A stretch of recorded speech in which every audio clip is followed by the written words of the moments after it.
YouTube, Throwback Thursday, episode 22 already, and this time we are taking a look back at the Salute Show 2012, Tale of a Yellow Rodent that farts lightning bolts.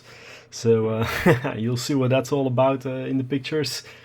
But the pilgrimage has passed, and well, we're gonna look at how Salute 2012 went. Well, it's 11 years now, so it's quite finished up.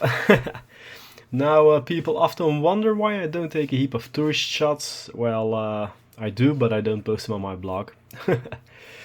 As you can see here, I just took one. Our 1-1 naval wargame demo, it's progressing pretty nicely. The evening before, because I was there from Friday already, I went to a local store to play a Friday night Magic event. 34 attendants who didn't bother that there was like a Belgian guy suddenly amidst them. Well, it's not like I knew my way. The 5-minute walk on the map turned out to be a 1.5 hour walk along the borders of the Thames in the pouring rain. But yeah, that's a detail. Let's go to the main event, Salute. That year I had learned from mistakes from the past, so I didn't buy a Q Buster card. The masses were just too large to be effective the years before, so I went to have a seat in one of the many coffee stands with my PlayStation Vita. The doors opened at 10. I got up from the coffee stand at 10:15 and walked straight in with the queue well in motion now, and still had my goodie bag and everything. So instead of just standing there for 1.5 hours before doors open, I'll just manage to score 2 more trophies on my Vita and enjoy some coffee. No, people that I do talk about, they at times have issues imagining just how big the Excel complex is. So, well, in Belgium we have the Sportpaleis, which is our biggest event hall, and the Excel has about 10 halls with a ground floor every time as big as the actual ground floor of the Sportpaleis. So not with all the stands and everything, but just where the concerts or the podiums are and everything. So it's really big, just like the show itself. Actually, I had the impression the attendance number that year were about the same, but there was a lot of more business running around. Hearing it from traders like, well, his last name is Jim Bibley from Oshiro. Most Gripping Beast was very popular. I think Saga, which came out that year, must have been the best-selling item of the show. Yeah, and then of course Forge World, which had an immense crowd. So the Bring and Buy, I took a picture of it about 12:30. It's insane. I didn't even bother to go take a peek there, even if that meant I could have missed on some great opportunities. But you know, live before Olymps and the likes. So let's start with some real eye candy. Tour around the various stables. I think I might have gotten them all. I didn't get any names and clubs. I really suck at that. I'm really gonna have to learn to take notes when I go to events. But I'll throw in some comments here and there of the games that I saw. So, well, it's very varied, as you can see. There was playing on Callistra tiles, American Civil War. It's also something always catches my eye, American Civil War, because it's 15mm. It's a period thing. But compared to the year before, there wasn't that much American Civil War on show. I expect that to be different in the 2013 edition, which at last moment I couldn't attend because it was 150 years of the start of the war back then. Then there was Critical Mass's 15mm range in full swing on 3 different demo tables. Yeah, a trend I did spot that year was there was more and more smaller scale games on tables of 48 by 48 with a slightly above skirmish scale level of engagement. Which is okay for shows, and especially as huge battles tend to wind down at conventions to a static display after all. So the Mighty Rose of Flanders went for a World War I trench warfare. I love the quality of their games. There were many more. So like this pirate naval land game combination, that was just an awesome table. And yeah, who doesn't love his pirates, of course. that was awesome to behold. There was lots more of sci-fi gaming. Here we have some epic going around. And then, as you can see, there's even a tall epic vehicle, bigger scale mixed up. It was all for a Grant's 15mm. I followed the blog. I couldn't get there for a chat because it was, well, too busy. And I don't like disrupting people during their games at the show. So I did have some chats with a lot of blogger colleagues and fellow Let Adventure Forum members during both the Rejects and the Laugh meetups. It's nice to see people like Angry Lurker, Wargamer Girl, Captain Blood, Elysium64, and other nicknames who are actually getting a phase now, though in some cases it was scary. Just kidding, you know who I mean. They probably thought the same thing as I stood in front of them with one huge hangover and a Pikachu hat, so you'll probably see those popping over the blogosphere in the coming times, but heck, people instantly did know who their beloved Il Directore was.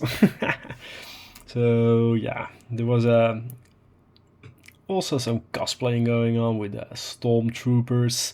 Now this was cool on this table. It's not as clear on the picture, but the smoke, it was the first time now you see it more.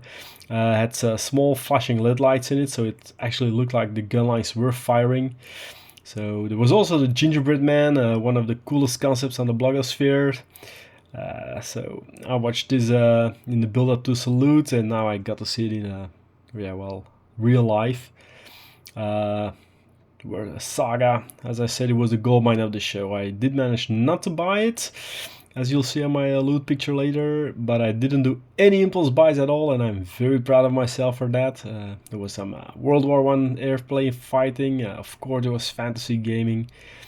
The very own Teizag game was, I'll get back to that more, was samurai based.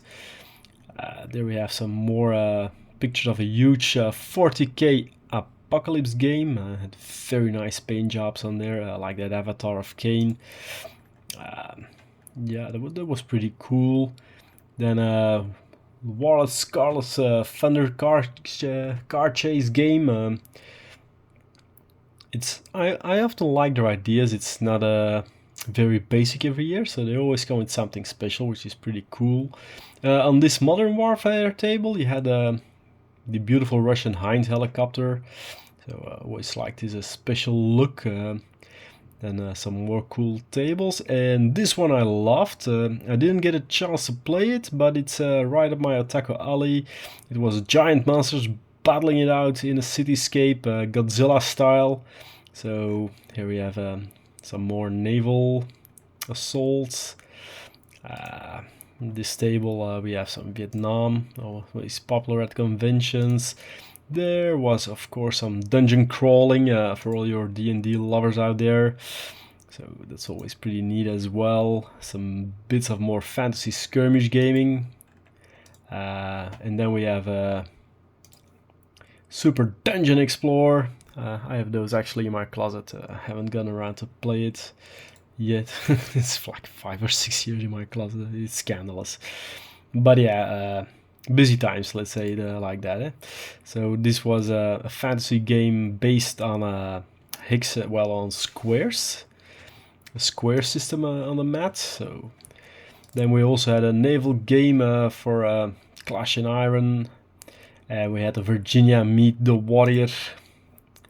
That was a not real battle, of course, it's concept. There was a Doctor Who mini blogs game. It's a kind of Lego. So that was original. Some more fantasy gaming. I really should have taken notes. War Machine was present. Pretty neat. Forces Cowder and Signar. Then we had this one with the big towers. Was a 40k battle, but I love the scenery with all the landing platforms on it. So that was different. I'm not gonna say cool, but different. We had some Savage Wars going on.